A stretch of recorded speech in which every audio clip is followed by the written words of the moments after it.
by stimulating intellectual conversation? Are you turned on by the idea of engaging with thought leaders from across the United States? Do you go gaga over exploring important ideas from influential books, research, and essays? Then welcome to Curiosity Porn, the place you can satisfy all those intellectual urges guilt-free. Your hosts are Dr. Guy Crain, Professor of Philosophy at Rose State College, and Professor James Davenport, Professor of Political Science at Rose State College. However, the views expressed here are solely the views of the hosts and their guests and do not reflect the views of Rose State College, its administration, faculty, or students. And now, here are James and Guy.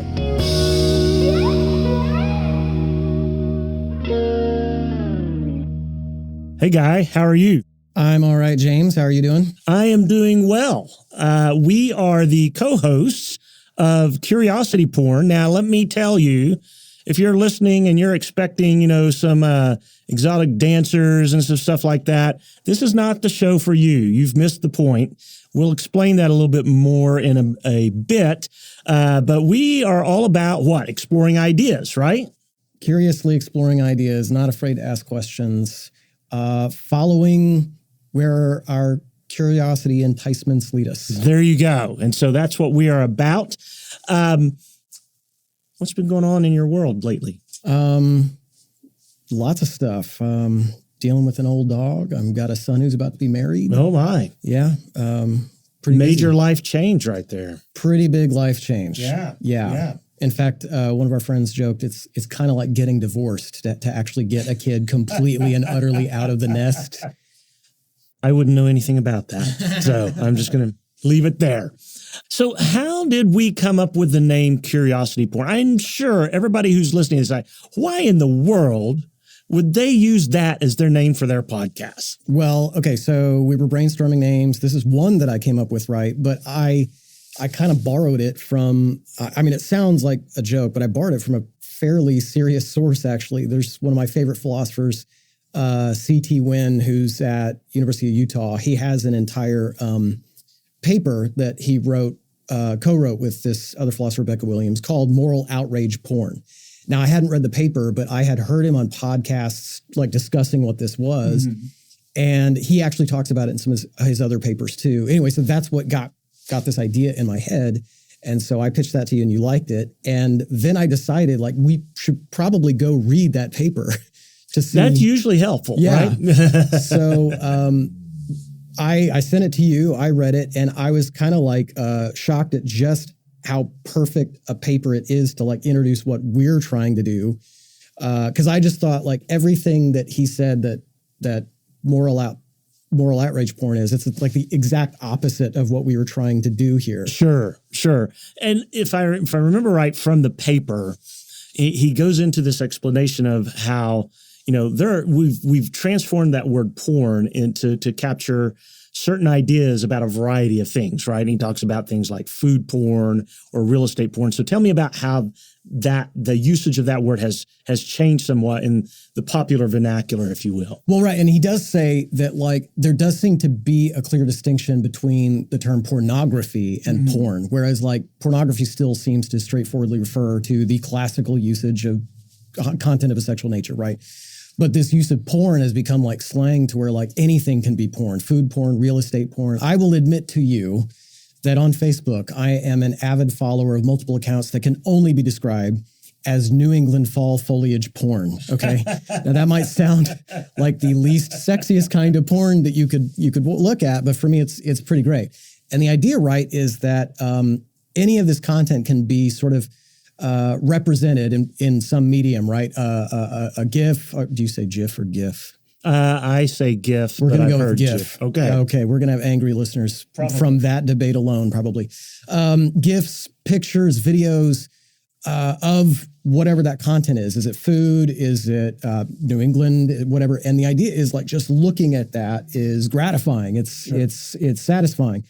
And even like you said, it could be like real estate porn, which I also follow accounts like that, where you're just looking at someone's beautiful finished kitchen or just a house that's massive. And it's porn, right? In the sense of like, you don't actually have to grapple with the things themselves. Like I didn't actually have to take on the costs of going to Vermont or Maine or something to look at the trees. And I kind of got the payoff without even actually engaging, right? And so here is, if I can stay true to what they're saying like anything porn, pick something, is going to be a representation of that thing used for immediate gratification while avoiding the usual costs and consequences associated with it, right? Sure. And so they mention like all kinds of what we might think is just like innocuous kinds of porn, like food porn or real estate porn. But they also mention like, I mean, there's problematic kinds of porn, even in that regard. So they they mention is poverty porn. Okay. Right. So imagine an account that shows folks in really destitute conditions in third world countries or something like that. It could be porn in the sense of if like I look at that and I'm like moved to have this sense of, oh, those poor people, or this sense of empathy or a sense of like, gosh, that's not okay.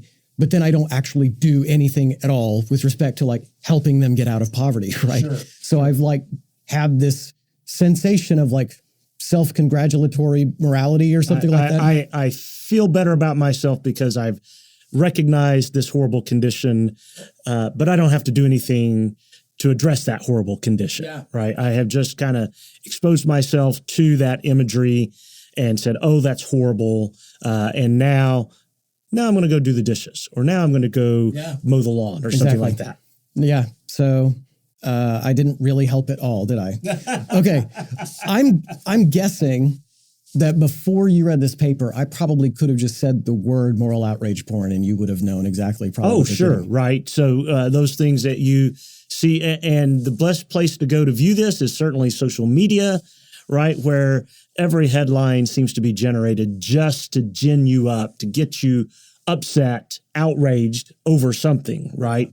And what I found interesting was their take that actually that sensation of getting outraged is kind of satisfying. It kind of makes you feel good that you're outraged, right?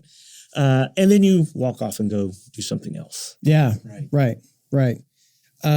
So it's going to be representations of moral outrage where they mentioned that it could be like you're watching someone else expressing moral outrage and maybe they're like co-feeling along with them is satisfying. But I'm thinking most of what they're thinking about are actually like events that are cherry-picked that are supposed to induce in you that these set of circumstances themselves are morally outrageous. Like that's the moral outrage porn, right? And it's complicated because like it may very well be a set of circumstances that are morally outrageous, right? But it becomes porn when I'm consuming that material for the sake of consuming it. Yeah, right? the gratification. I'm not actually going to go do anything to fix the thing that's morally outrageous. And in fact, it could be curated in just such a way, like you were saying, like this is what clickbait is like, right? Mm-hmm. This is how probably otherwise serious news agencies package things in order to get eyeballs on them, right? Where, you can probably think of more examples than me, where let's say I'm a member of one political party or the other, and I want to go consume partisan news, and part of that partisan news feed might be a very cherry-picked curation of quotes from political opponents that seem ridiculous, outrageous, for sure, taken out of their context to seem especially just unacceptable, right? And like just reading those can make me seethe about just how terrible my partisan opponents are. Right. And that moral outrage can give me a sense of smugness. Look, we're clearly the better of the two parties or whatever. It might justify me in my like horrific characterization of those people. I don't know if you ever heard people, I've seen people on social media stop saying the term Democrat and they've started saying Democrats. And it's kind of like, holy. That's been around a while. Wow. Yeah, that's a lot, right? But it then gives me, and they even mention in the paper, Wynn and Williams, that it can also just be satisfying just to feel the outrage itself, right? The rush of of that. I'm more interested in sort of the what they're saying you might get as a simplicity, clarity. You, in your moral outrage, things seem incredibly clear. Black and white. Black and white. There's no nuance. I don't have to worry about complications or anything like that. I can just be angry because this is just wrong. There's just nothing to pick apart here. And if I'm just consuming that for the sake of that kind of gratification, is it bad? They argue that it's bad, but I think, help us out. Are there more obvious examples of moral outrage porn? Oh, sure, right. So all you have to do is go on Twitter and look at the news feed for somebody's politician that somebody hates. They're constantly going to put something up there. You know, Trump said X, right? Whatever Trump said X, that's going to be the outrage. And like you said, often it's taken out of context. I saw this with President Obama once. He made a comment in relation to Cuba, and the comment was taken out of context. And boy, it ginned up the right wing, social media movement. And boy, they were just hammering him. I can't believe he would say whatever it was, right? You see it on the left as well. Again, with Trump here in Oklahoma, I would say, on the left, Governor Stitt, or even more so, Ryan Walters are folks that people love to share. I hadn't gone there, but you're totally right. He is clearly a whipping boy for leftists who want outrage porn. Yes. I hadn't thought about that. I mean, because I won't lie. I've seen some of those headlines too, and I have been outraged by them. But I didn't put that together. There is something. So there is a sense of engagement within social media on this that might not be present in some of these other kinds of porn, right? So you might go and enjoy looking at fall pictures in New England, but the likelihood of you sharing those broadly may not be that high, right? You're just looking at because you like to look at them, right? Or I might like to watch, video clips of football games, and I just get a rush out of watching that, but I don't really share them, right? With outrage porn, there seems to be some part of the gratification is I'm going to retweet or I'm going to share that content, and that's going to demonstrate my moral outrage in a way that I think is, if not just gratifying, is in some way meaningful. I'm contributing to making more people aware of this outrage. That's interesting. So in other words, like that's part of the illusion maybe that it feels like I actually did do something. Right. When in fact I did not do anything. They, Wen and Williams briefly relate this concept to another paper in philosophy. I don't know if you and I talked about this or not, but moral grandstanding. So Tozy and Warmke are the philosophers' names who wrote that. And they talk about how there's a lot of ways in which people like say these things, share these things, but it's kind of a status game. It's performative. In other words, the fact that I am willing to say this or to share this is sort of a feather in my moral cap or something, right? Sure. And one of those could be like piling on, like how extreme can I get? And it's kind of just using moral judgment as a means of trying to gain recognition from others. It's a vanity play is really all it is. Sure. And it sounds like these are bedfellows, I guess, in a very straightforward way. If I get morally outraged and I have a sense of like, well, like the current events in the Middle East right now, like, oh my God, that's just terrible what's going on over there. And I'm outraged that people would bomb each other or treat each other that way, whatever. It does seem like I score civic points by telling other people about world events or something like that, sure, on top of the fact that they're like outrageous world events. But as we both know, my sharing that article didn't like reduce the number of bombs actually that got dropped, right? Yeah.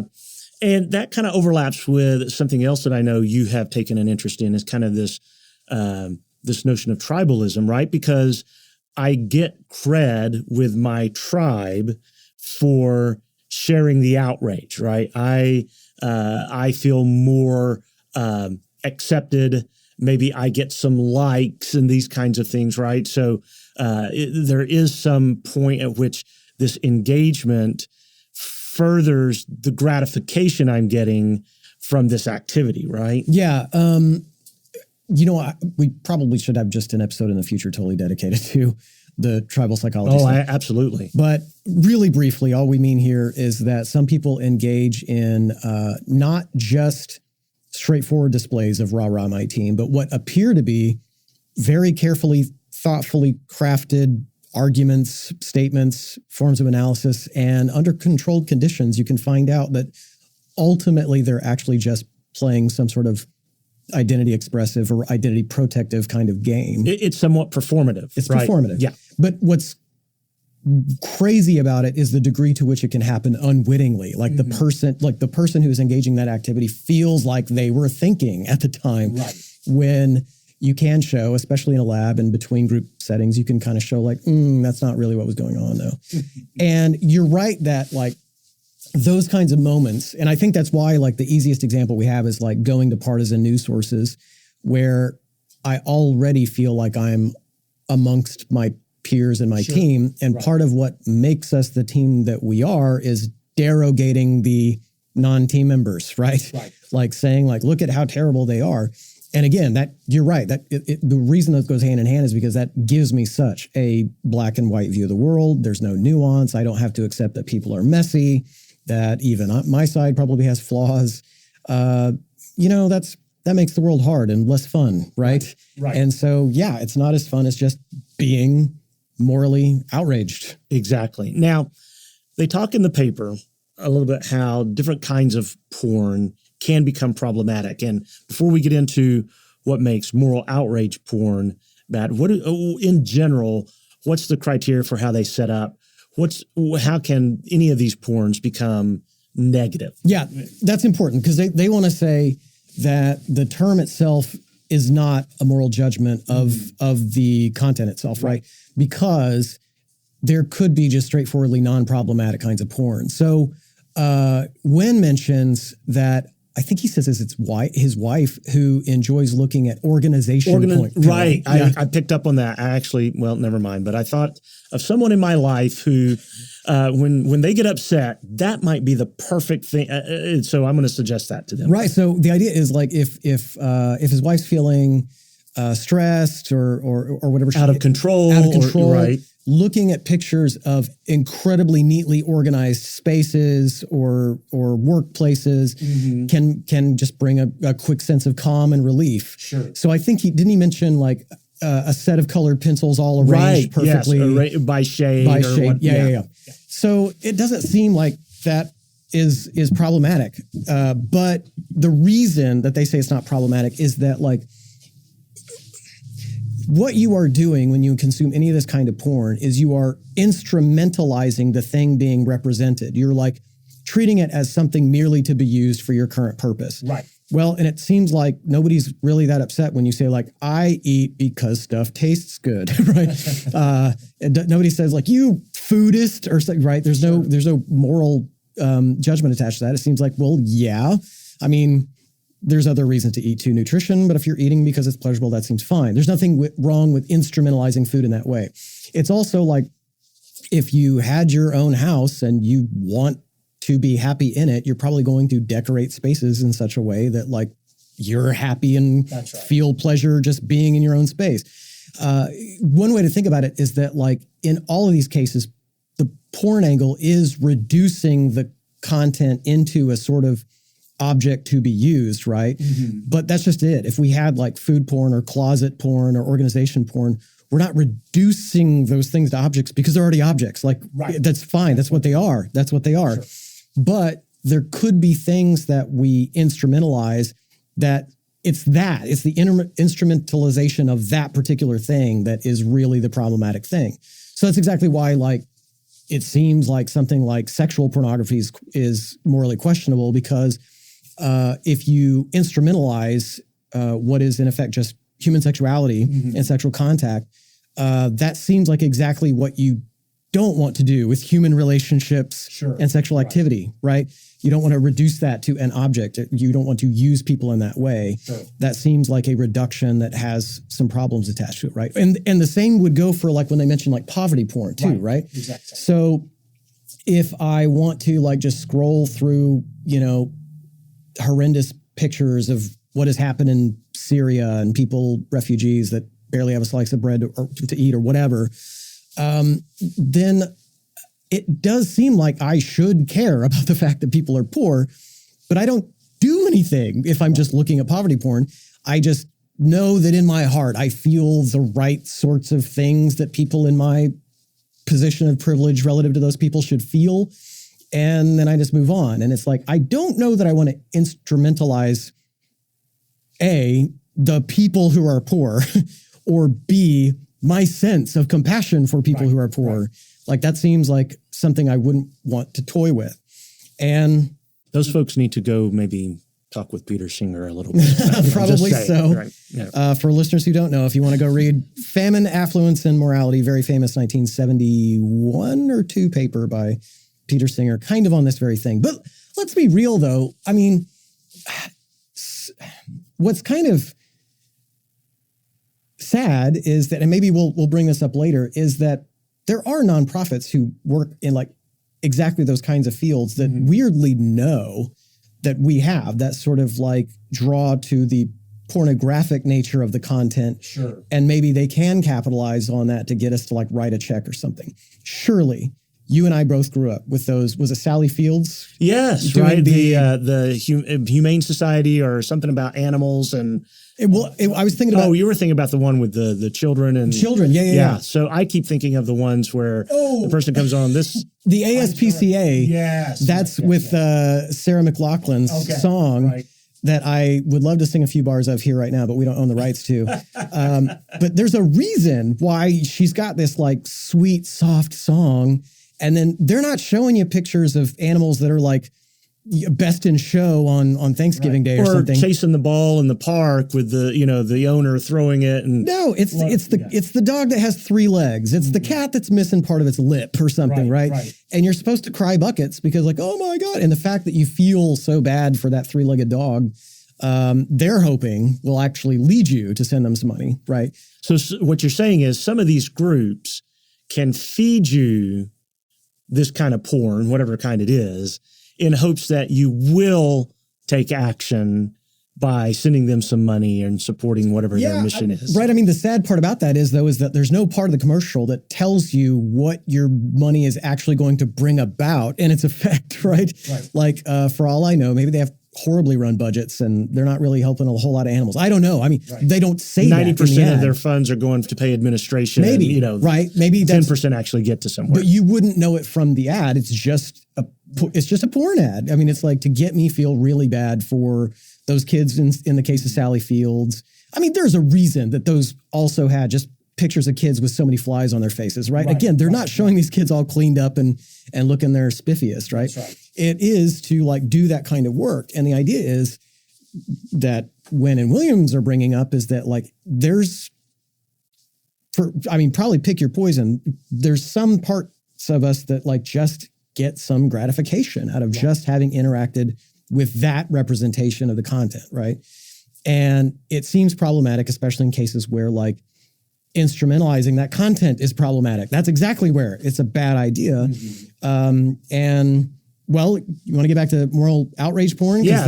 So they go in and they start explaining why moral outrage porn is bad in and of itself. So let's talk about that a little bit. Okay. Well, they go through 2 different reasons, but there's one in particular that I thought mattered more to me anyway. And that's I'm going to use a fancy philosopher word here, the epistemic downsides. Okay. So all we mean by that fancy word is like having to do with our beliefs, our ability to weigh evidences, our ability to make inferences from evidence, the kinds of reasons we use to defend the conclusions that we draw, belief states.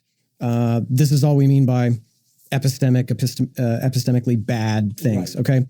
So epistemically bad stuff would be like having a lot of false beliefs, losing out on true beliefs, being terrible at weighing evidences. Okay.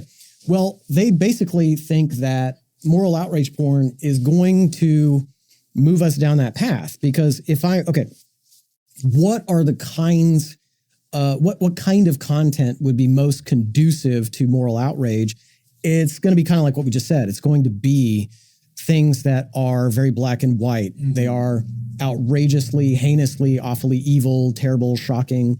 And the content that is going to get shown to me is going to, if it's ultimately designed to function as moral outrage porn, then there just can't be context and nuance and people that are messy and, and well, you had to be there kinds of stuff. It needs to be very oversimplified. In other words, because if it was, right, the idea is like, you know what, I thought of a good example. I don't remember where this took place. Maybe it was at the Capitol, but there was a demonstration and a clip of a video got shared all over social media of this teenage boy in a MAGA hat interacting with some Native Americans, I think, right? Right. Do you remember the context of this at all? So they were at the Capitol. It was a school, it was a private school from Kentucky. There's some kind of quasi-confrontation that seems to be and you get about a 5-second clip of that, and everybody is morally outraged that it looks like this young kid is confronting or these young high school students are in trying to intimidate Native Americans. It may have been even a Native American veterans group. I don't remember, but that type of thing. And then when you learn the broader context, that's not really what. No, it really was not nearly as exciting as that, right?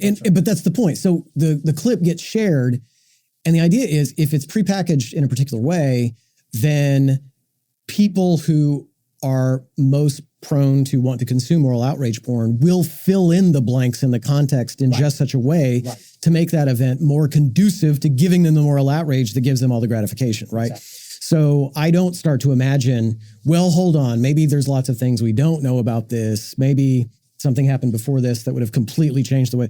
You're not thinking like that. You're just thinking like, them, and they're against each other, and it looks very tense. And so that sort of consuming moral outrage porn then means that I have to actually make some epistemic moves to get there. So the distinction that Wynn and Williams draw is that like there's mechanistic porn where like you don't really have to do anything other than just consume it in order to get the gratification, right? Just look at the picture of the food. Just look at the, naked persons having sex, okay? But in the case of some porn, and specifically moral outrage porn, I have to actually form something like belief states about what I'm consuming in order to get there. Like I have to have a certain set of beliefs that warrant, in my view, the moral outrage. There has to be some kind of precognitive thing going on that sets my mind in a certain way that when I see that, it triggers a particular response. Right. In other words, like there's not moral outrage porn unless there is an interpretation of that content that gets me the justification for moral outrage, right? And so the idea is it's got to be packaged in such a way that I can very cleanly and easily come to that interpretation.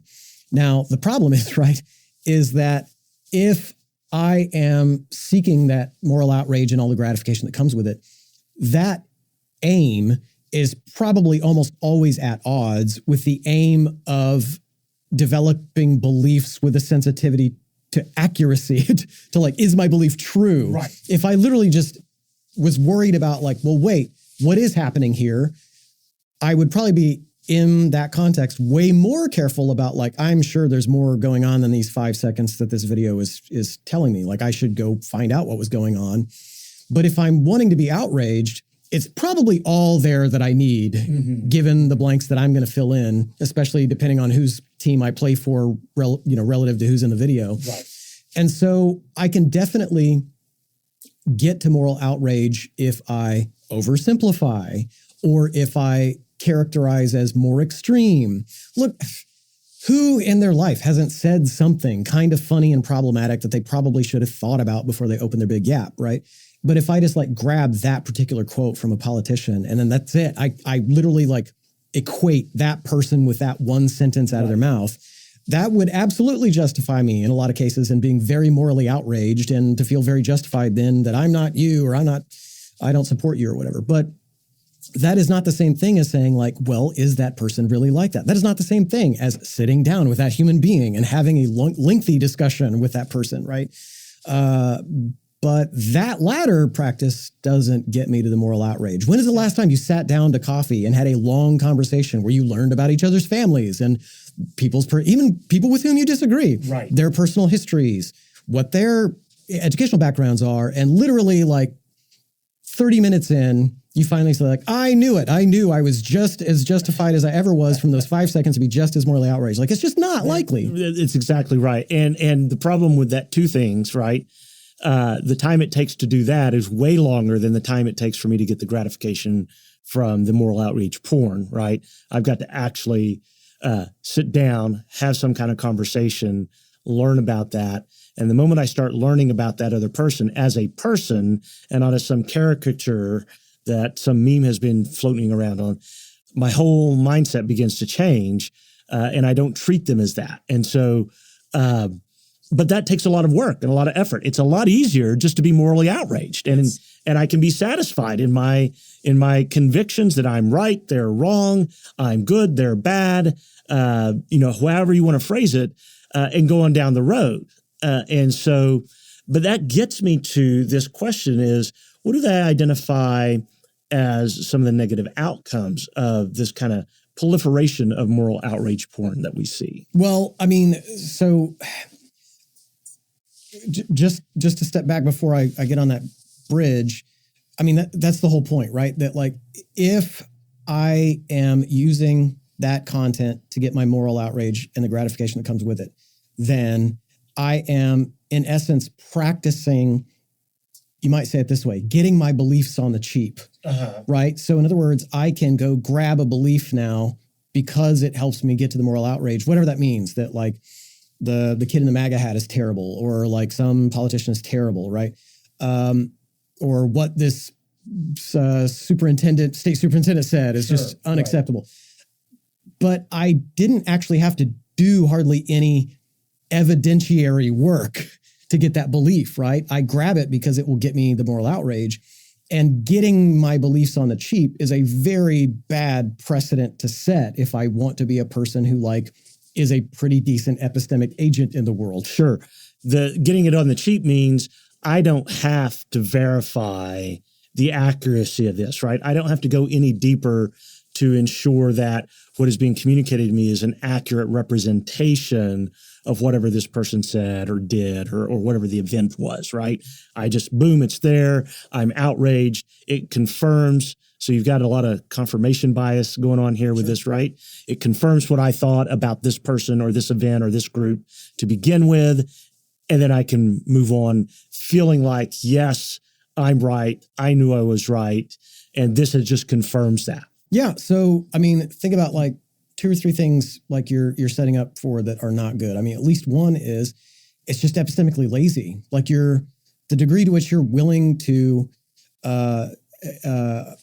consume cognitive kinds of porn rather than mechanistic kinds of porn especially, is going to lead you to just be a lazy belief getter. Like, don't you think you should like suspend judgment until you have a considerable amount of evidence, as opposed to just like seeing 5 seconds of clips and just get angry and think you know everything, which is the second bad thing too. If part of the attraction of moral outrage porn is that satisfying sense of certainty and clarity about the world that it gives me, I am well on my way to epistemic arrogance, right? Like I am way more confident in my beliefs than the actual evidence should allow me to be. Right.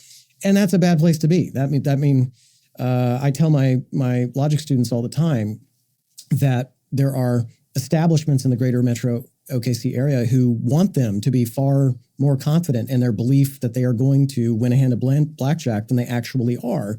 And when you're like, no, I'm the person who's going to go beat the craps table, going to beat the blackjack table, Riverwind would love to disabuse you of that notion.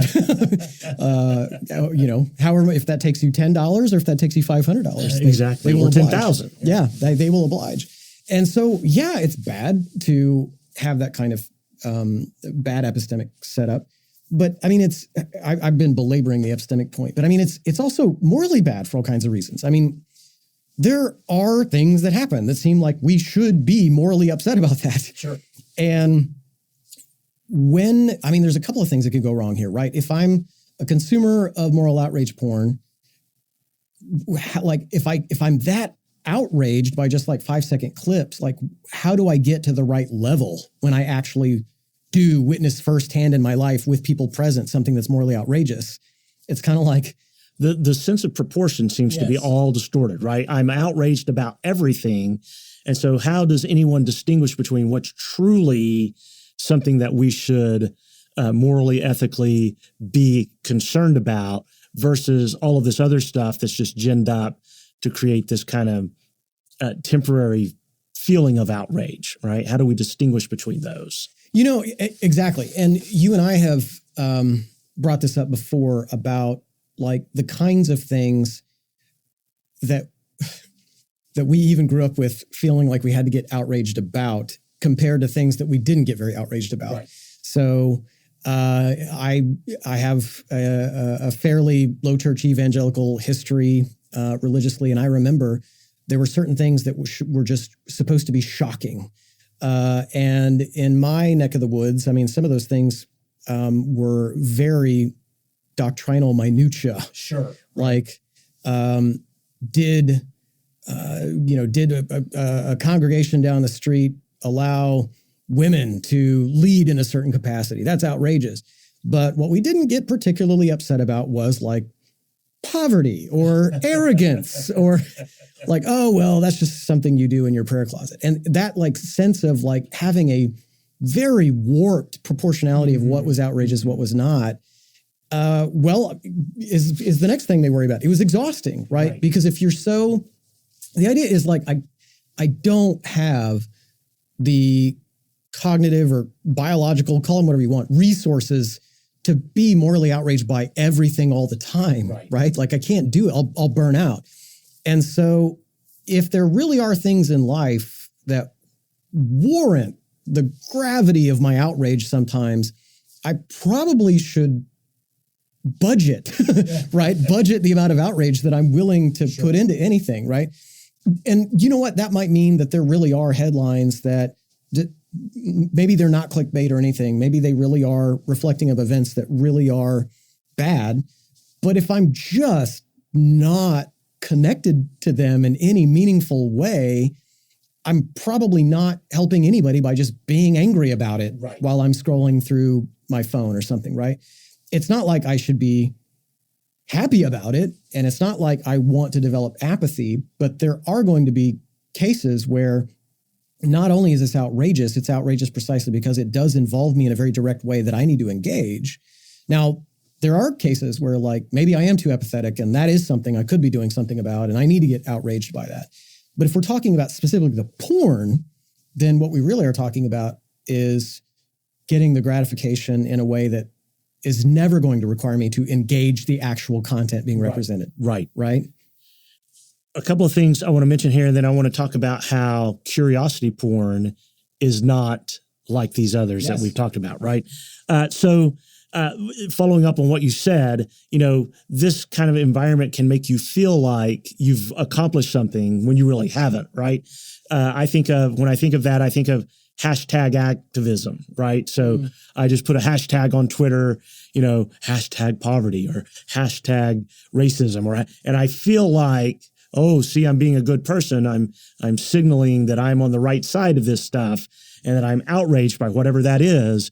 And yet I've taken no meaningful, concrete steps to address the problem that I think is a serious problem that has got me outraged.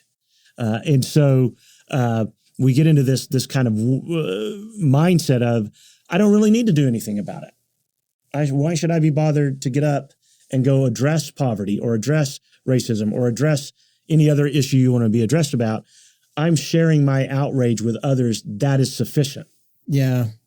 There's something very, I got here roundabout. It's obvious since we're talking about pornography, but there's something very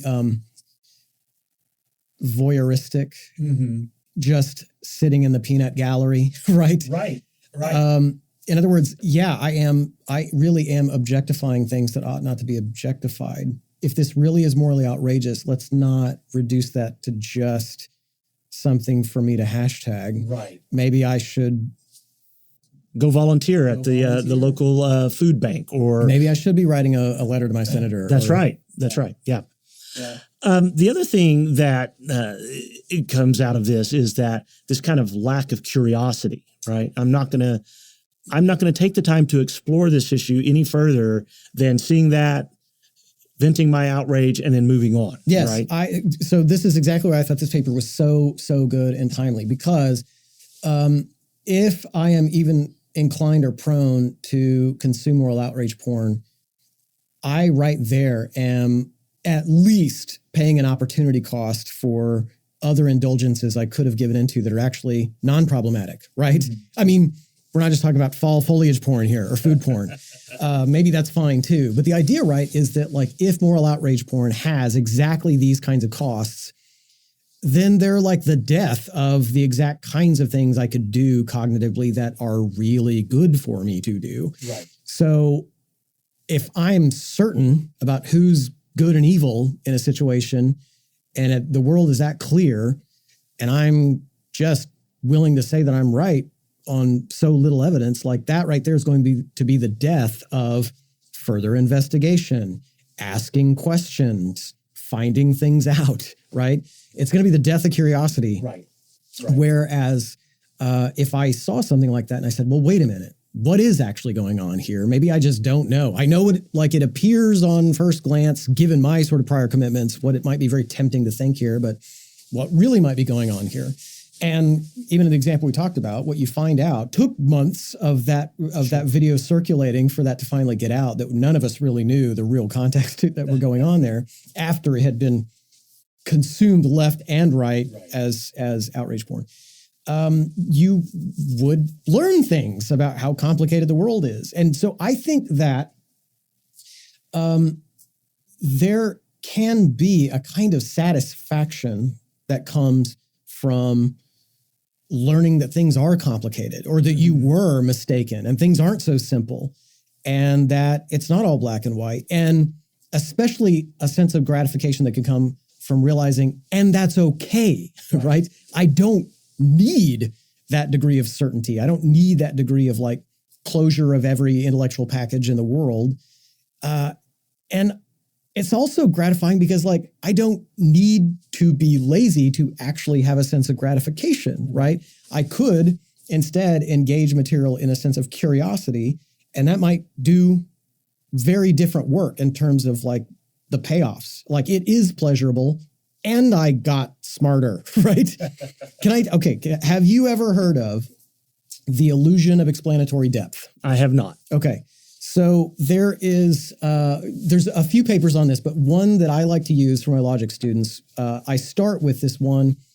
I believe it's Susan Larson is this researcher's name. Larson is the last name for sure. What she did is she quizzed people on their knowledge of bicycles. So how familiar are you with bicycles? Do you understand how a bicycle works? All using like Likert scale. So like on a scale of 1 to 5, where would you rate your knowledge? Okay.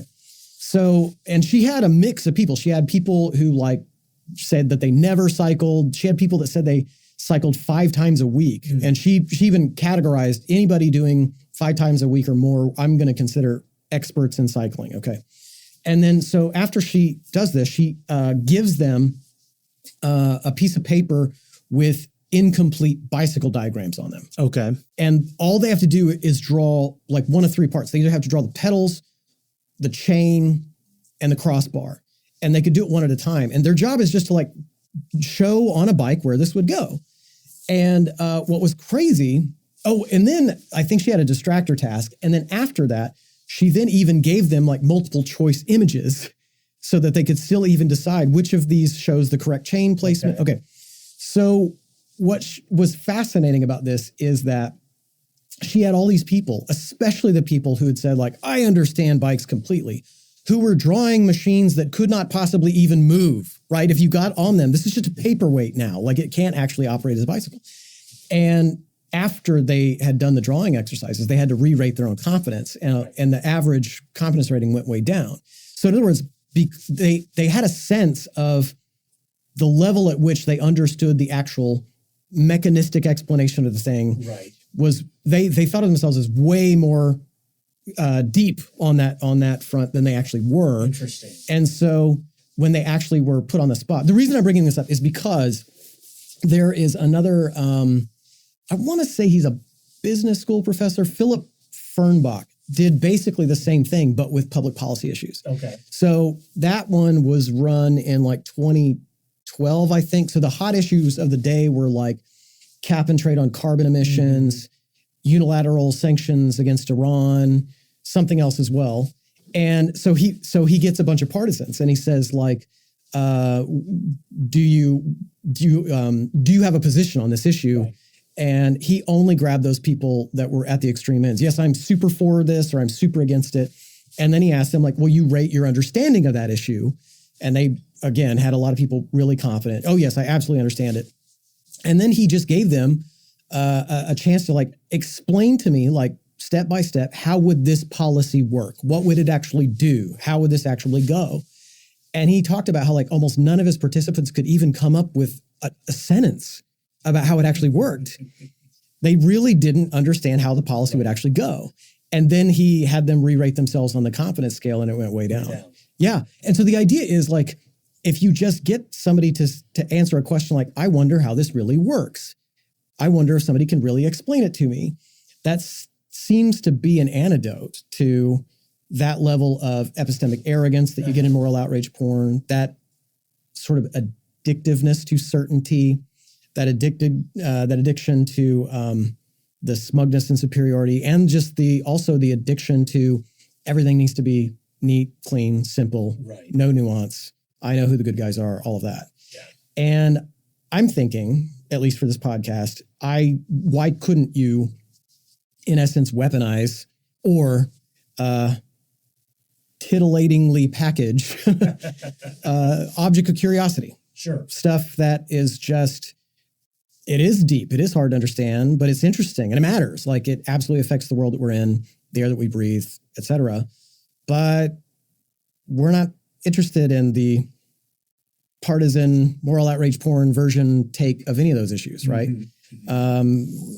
Maybe we're wrong about something. Maybe we're not. Maybe we don't know. Maybe it's still worth just wandering down a curious path to like see if we got any farther.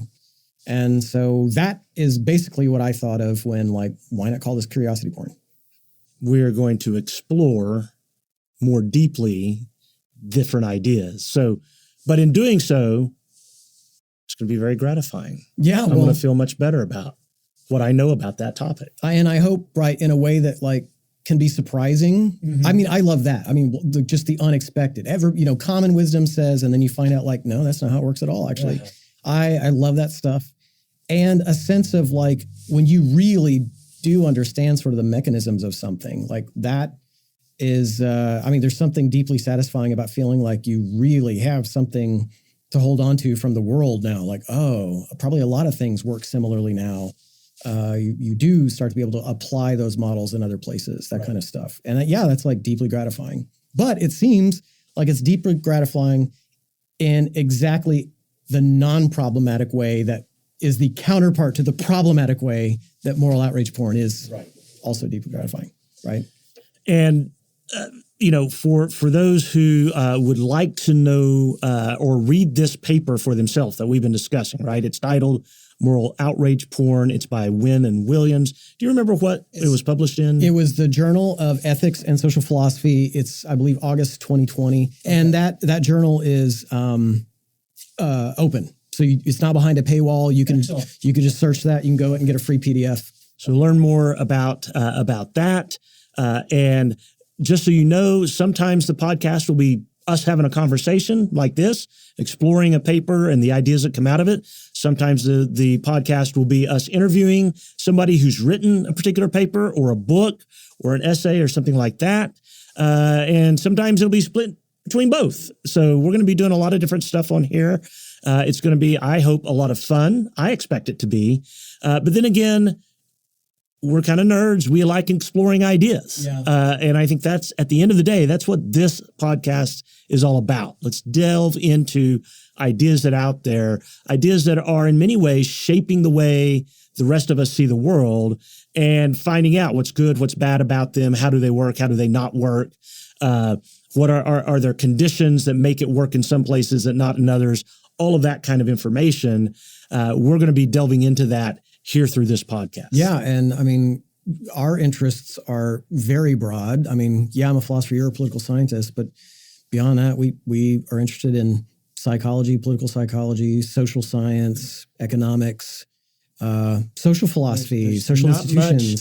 There's just not much that we aren't going to try to find out more about. And I bet we'd even be willing for sure to allow listeners to suggest absolutely questions that we should yes, we should explore. And we want to have listener feedback. You know, if you hear something in the conversation, you're like, hey, I don't like what you said. Let us know. Or I think that was really interesting. Can you tell me more? Let us know. Because we absolutely want to be engaged with you more than just you listening to us, but sharing your ideas and thoughts about our conversations as well. That sounds right to me. All right. Well, we will see you guys next time. Thank you very much, Guy. Thank Hope you have a great rest of your day. You as well, James. All right.